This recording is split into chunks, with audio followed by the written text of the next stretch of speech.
WarsawJS. Running code from the internet. Please welcome Zbyszek to the stage.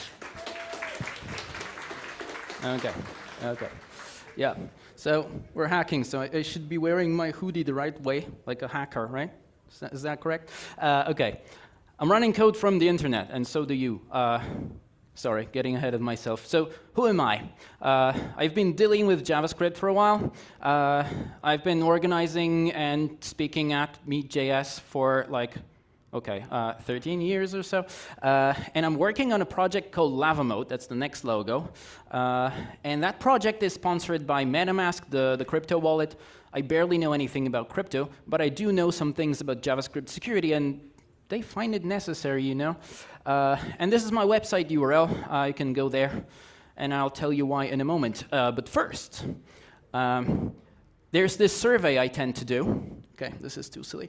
There's this survey I tend to do where I ask, would you accept a string of text? Like just any string of text. And I promise you it's JavaScript. Would you put it in your application in production and just run it with your customers without reading what I gave you? Would you do that? Okay. That's good results.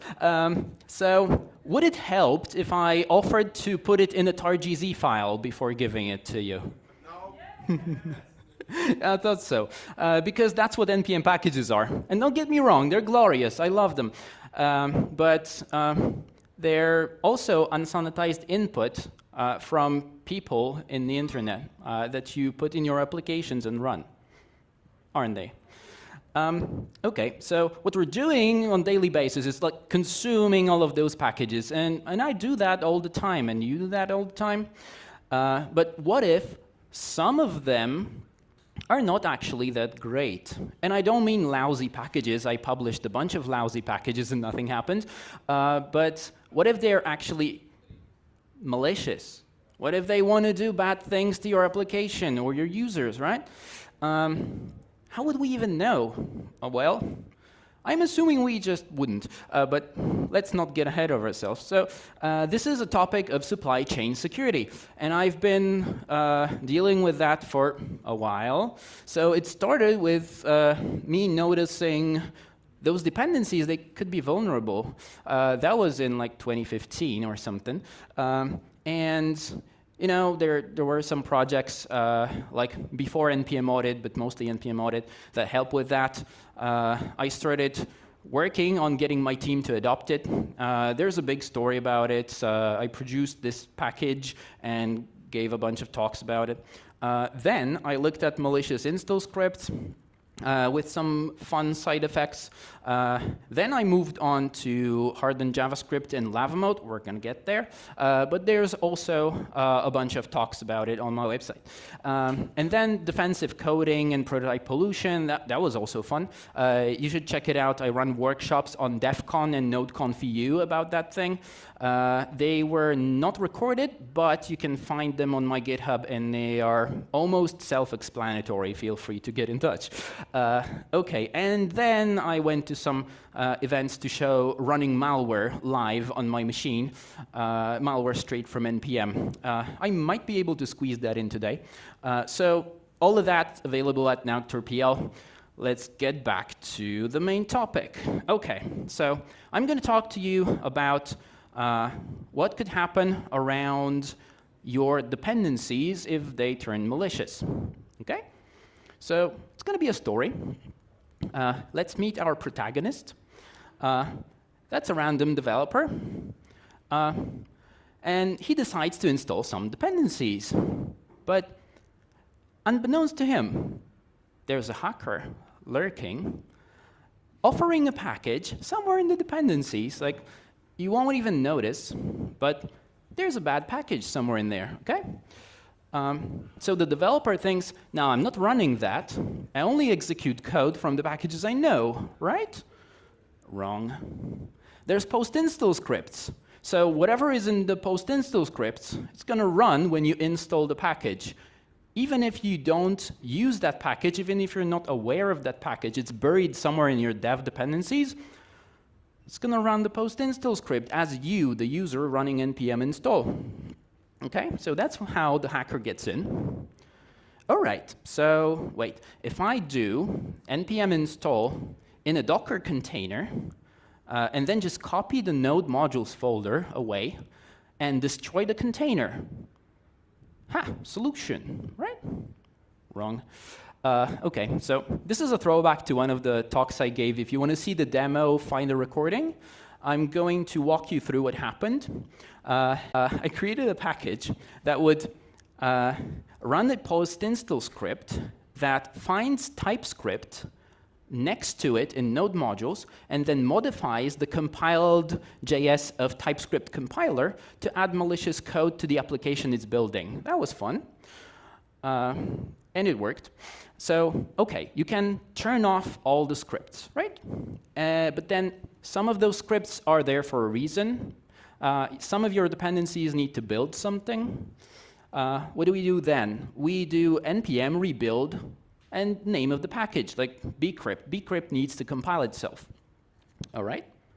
So, did you know there can be more than one package called bcrypt in your dependencies, and this is not about versions. So our lovely hacker decides to put a bundled dependency in the malicious package. So the malicious package can be named whatever, but the bundled dependency that ships inside of the tar.gz file is named bcrypt. So now, when we run npm rebuild bcrypt, we're going to rebuild both. Fun. Yeah. OK, what now? So yeah, that's when our protagonist finds lava moat. And that's why I'm telling you the story. OK, so the first, the entry to using lava mode is allow scripts.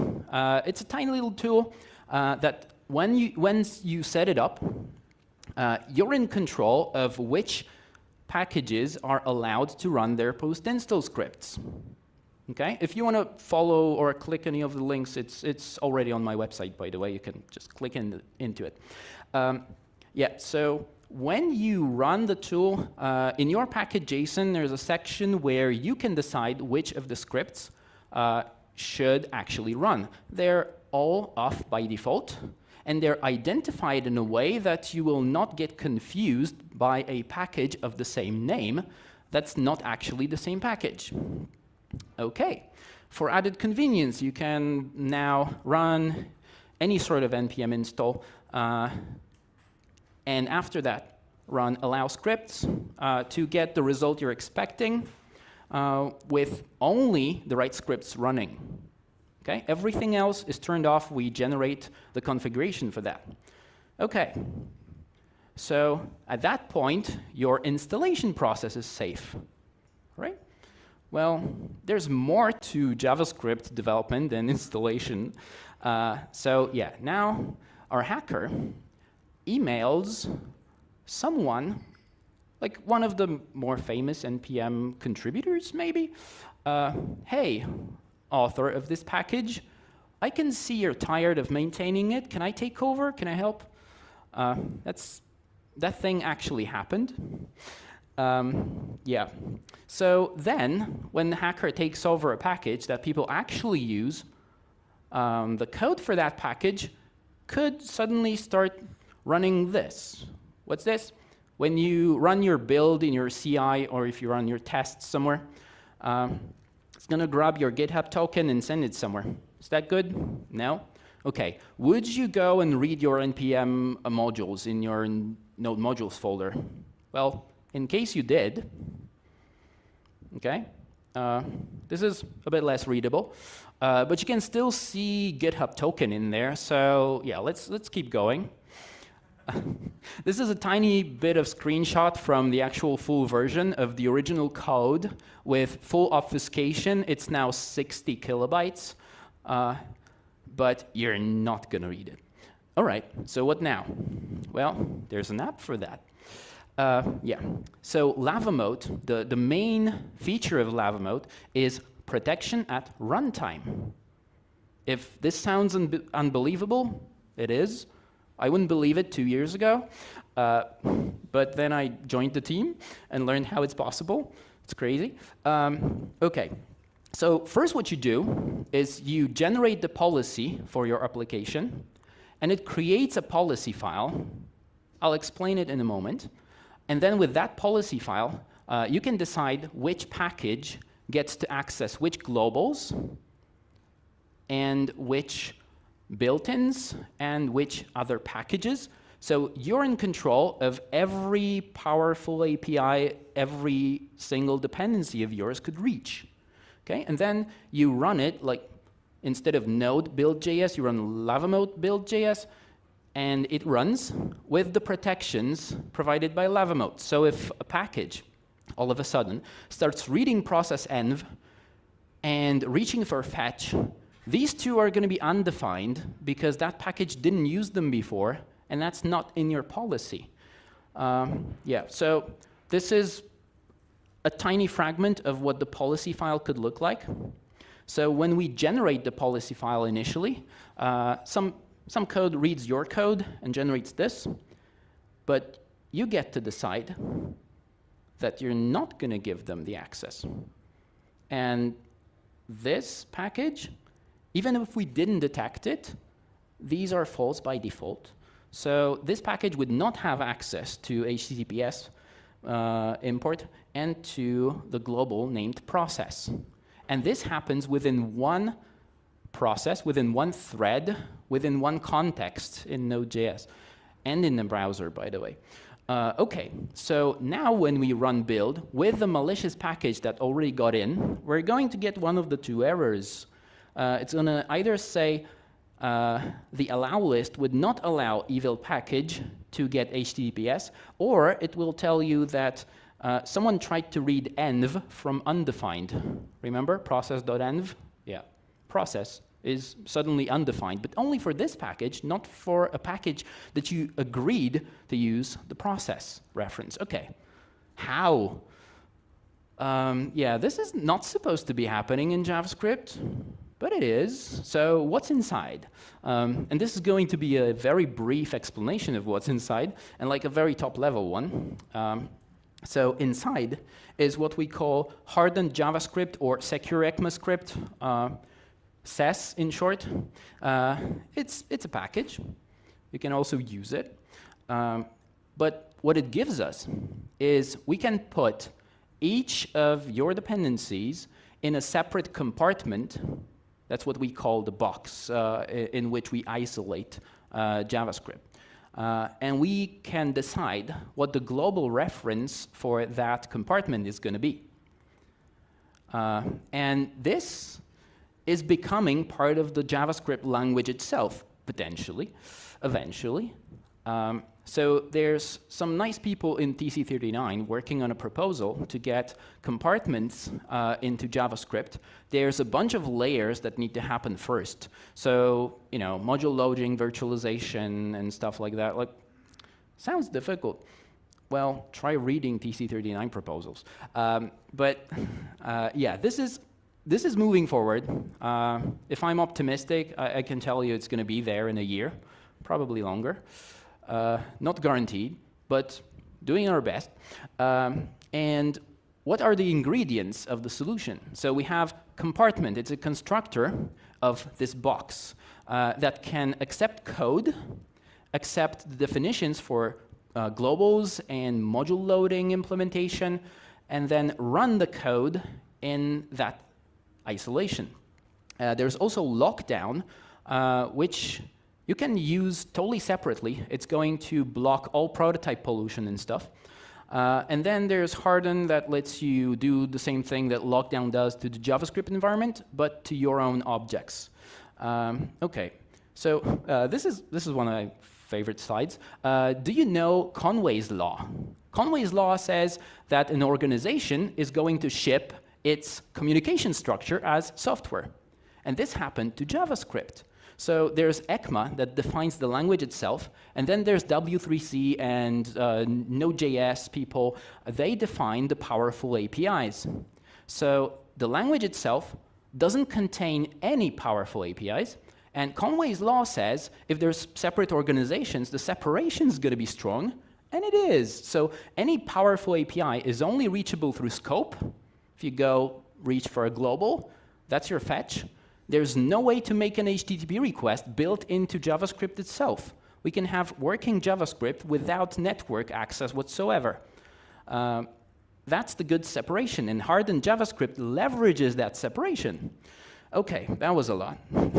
So to sum up, we have install time protections with allow scripts. This is something you can roll out to your application in 10 minutes and be 90% safer.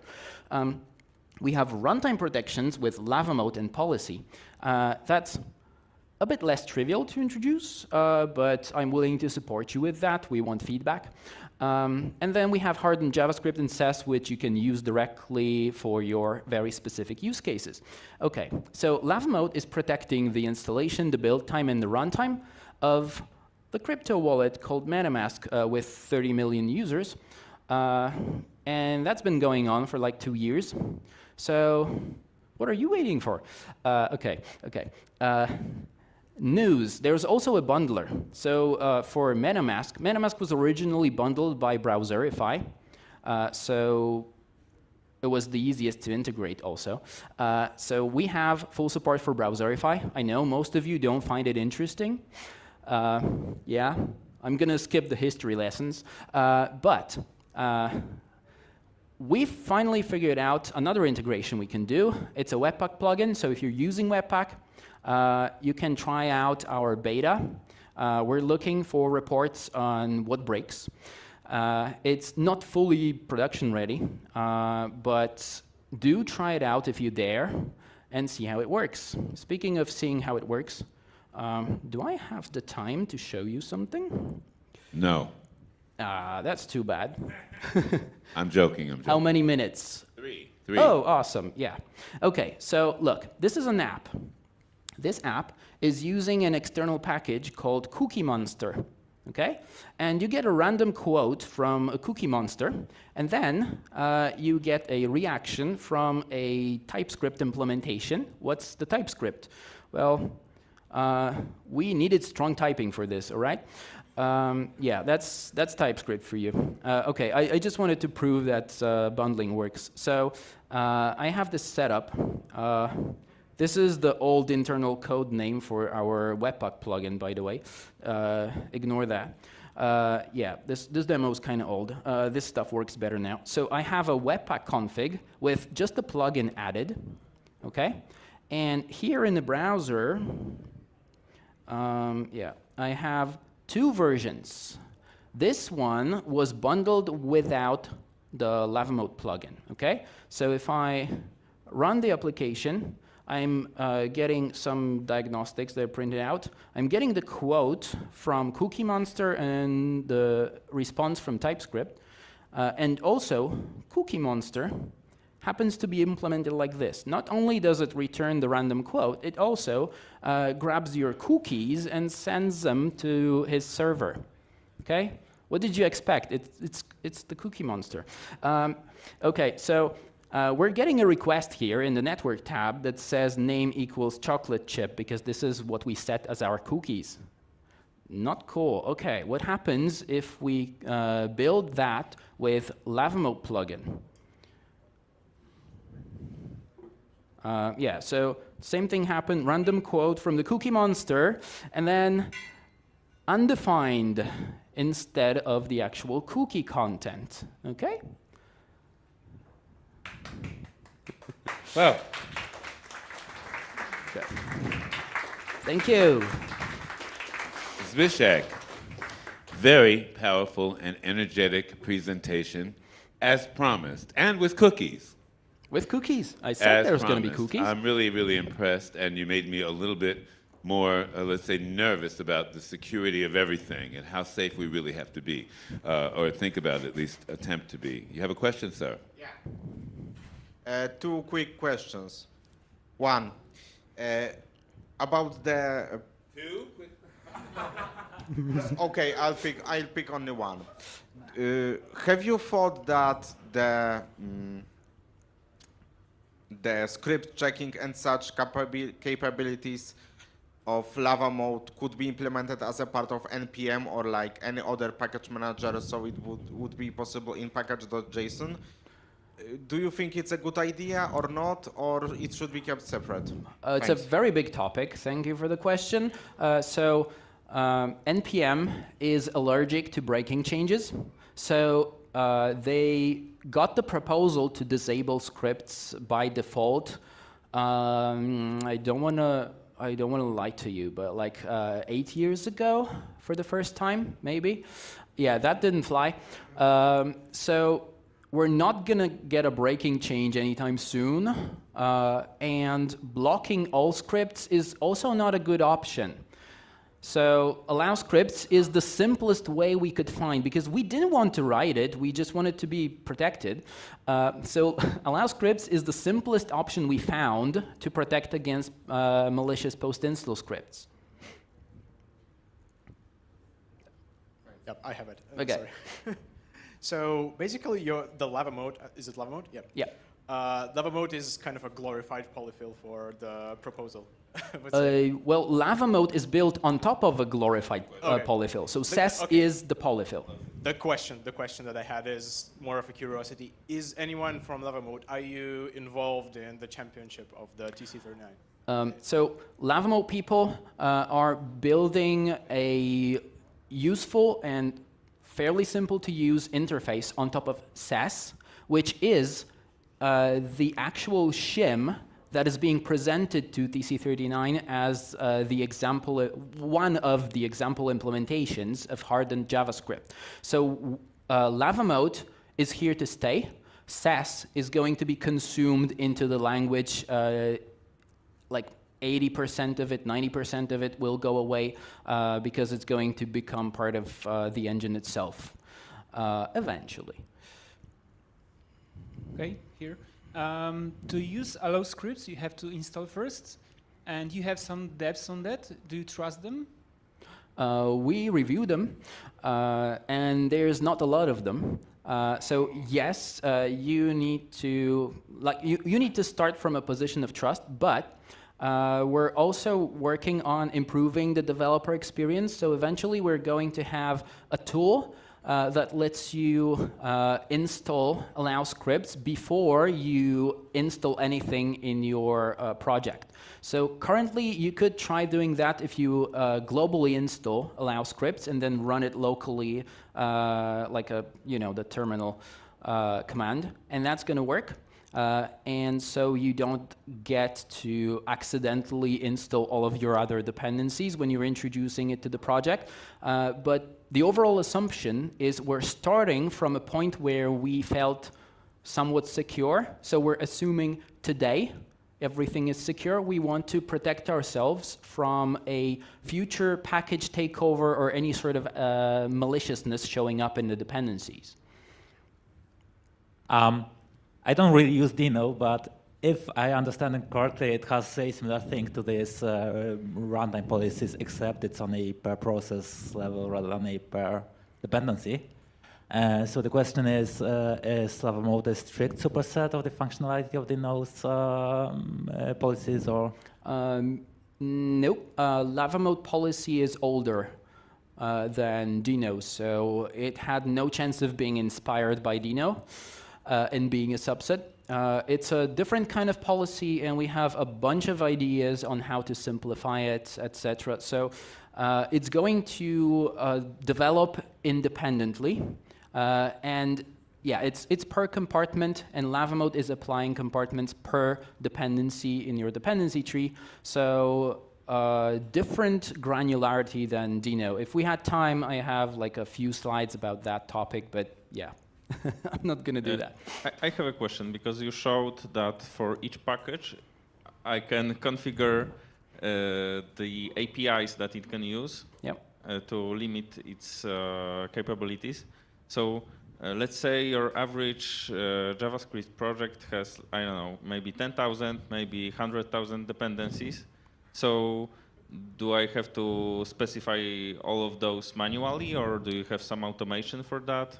Yeah, that policy generation is the automation you're talking about. So Lava mode protections are based on SES, which is not parsing the JavaScript at all. It's implementing the protections at runtime in the language. But Lava mode has a feature to read all your code and generate the policy, and then you only specify the overrides file. It was somewhere here.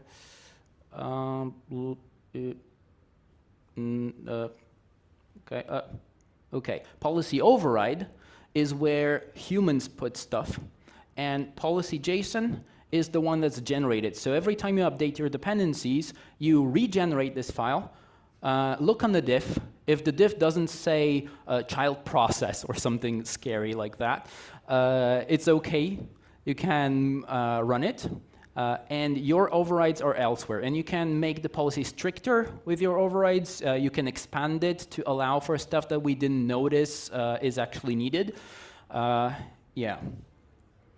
I think Zbyszek, I have to finish. Thank you very much. No, really. Zbyszek will not be leaving immediately, so give him a big hand, because, as usual, extremely informative, extremely important topic, and lots of questions connected with your presentation today.